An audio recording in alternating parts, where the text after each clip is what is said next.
శ్రీ సీతారామాభ్యాం నమః. శ్రీ గురుభ్యో నమః. శ్రీమద్ వాల్మీకి రామాయణము బాలకాండము 67వ సర్గము. శ్రీరాముడు శివధనుర్భంగమనర్చుట. దశరథుని ఆహ్వానించుటకై జనకుడు మంత్రివర్యులను అయోధ్యకు పంపుట. విశ్వామిత్ర మహాముని జనకుని మాటలను విని ఆ మహారాజుతో శ్రీరామునకు ఆ శివధనస్సును చూపుము అని అన్నారు. తరువాత జనక మహారాజు గంధపుష్పమాలలతో చక్కగా అలంకృతమై ఉన్న ఆ దివ్యధనుస్సును ఇక్కడికి చేర్చండి అని కార్యదక్షులైన మంత్రులకు ఆజ్ఞ ఇచ్చాడు. ఆ సచివులు జనకుని ఆదేశం మేరకు ధనుస్సును భద్రపరిచిన ప్రదేశమున ప్రవేశించారు. తరువాత రాజు ఆజ్ఞాపించిన విధంగా ఆ ధనువును ముందుంచుకొని బయటకు వచ్చారు. బలిష్ఠులు దీర్ఘకాయులు అయిన 5,000 మంది పురుషులు 8 చక్రముల శకటముపై గల ఆ ధనుఃపేటికను మిక్కిలి శ్రమతో ఎట్టకేలకు లాక్కొని వచ్చారు.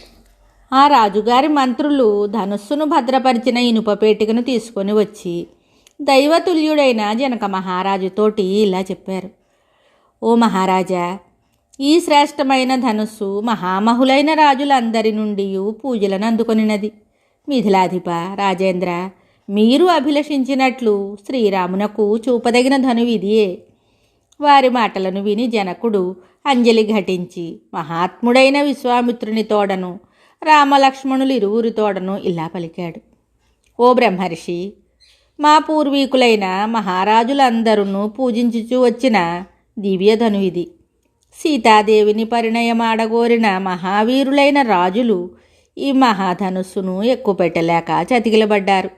ఈ శివధనుస్సును వంచుటకును అల్లెత్రాడును కూర్చుటకును బాణమును సంధించుటకును అల్లెత్రాడును లాగుటకును కనీసము దానిని ఎత్తుటకైనను సమస్త దేవతలు గాని అసురులు కానీ రాక్షసులు కానీ అగ్రశ్రేణికి చెందిన గంధర్వులు యక్షులు కిన్నరులు నాగులు కానీ సమర్థులు కాలేకపోయారు. ఇంకా సామాన్యులైన మానవుల విషయం చెప్పనేలా. మహాత్ముడవైన ఓ మునీశ్వర, అట్టి మహాశక్తివంతమైన ధనుస్సు ఇచ్చటికి చేర్చబడినది. ఈ రాజపుత్రులకు దీనిని చూపించండి.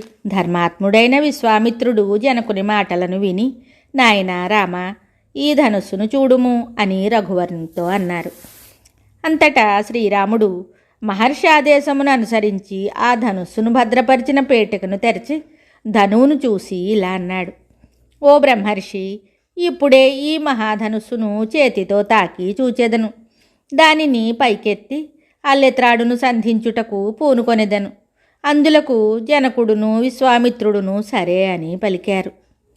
అంతటా ఆ రఘునందనుడు వేల కొలది సదస్యులు చూస్తూ ఉండగా ముని ఆజ్ఞను అనుసరించి ధనుస్సు మధ్య భాగమును అవలీలగా పట్టుకున్నాడు. ధనుర్విద్యా కుశలుడు మహాశక్తిమంతుడు అయిన శ్రీరాముని కరస్పర్శ మాత్రముననే ఆ ధనుస్సు వంగింది. అప్పుడు ఆ నరశ్రేష్ఠుడు వింటినారిని సంధించి దానిని ఆకర్ణాంతము లాగాడు. వెంటనే ఆ విల్లు పెళ్ళున విరిగింది. ఆ ధనుర్భంగధ్వని పిడుగుపాటు వలె భయంకరంగా ఉంది. పర్వతములు బ్రద్దలైనట్లనిపించింది. భూమి కంపించింది. విశ్వామిత్ర మహర్షియు జనక మహారాజు నరోత్తములైన రామలక్ష్మణులు తప్ప మిగిలిన వారందరూ ఆ మహాధ్వనికి మూర్ఛిల్లి పడిపోయారు. కొంత తడవునకు ఆ జనులందరూ మూర్ఛ నుండి తేరుకున్నారు. శ్రీరాముడు శివధనుస్సును ఎక్కుపెట్టునో లేదో, అతడు తనకు అల్లుడు కావునో కాడో అని కలవరపడుతున్న జనకుని యొక్క మనస్సు కుదుటపడింది. తరువాత వాక్చతురుడైన ఆ రాజు అంజలి ఘటించి విశ్వామిత్రుడితోటి ఇలా అన్నాడు. ఓ మహాత్మా, దశరథుని కుమారుడైన శ్రీరాముని దివ్య పరాక్రమమును ప్రత్యక్షంగా చూశాను. ఇది అత్యద్భుతమైనది, ఊహలకందనిది. ఇట్లు జరుగునని నేను తలంపనే లేదు.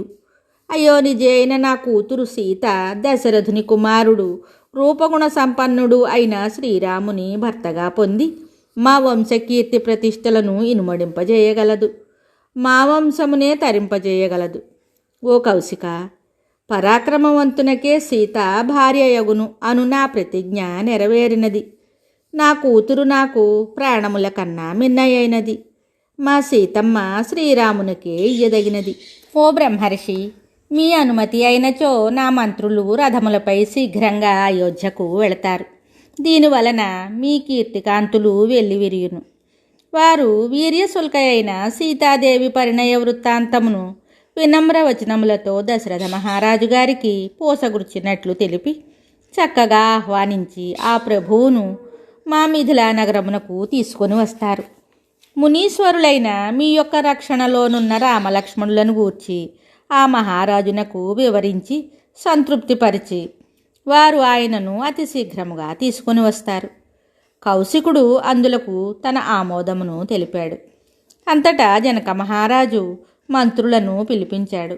ధర్మాత్ముడైన ఆ రాజు వారికి శుభాహ్వాన పత్రికలను అందజేశాడు.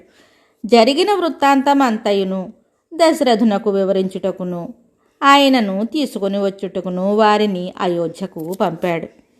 వాల్మీకి మహర్షి విరచితమయ్యే ఆది కావ్యమైన శ్రీమద్ రామాయణమునందలి బాలకాండమునందు 67వ సర్గము సంపూర్ణం.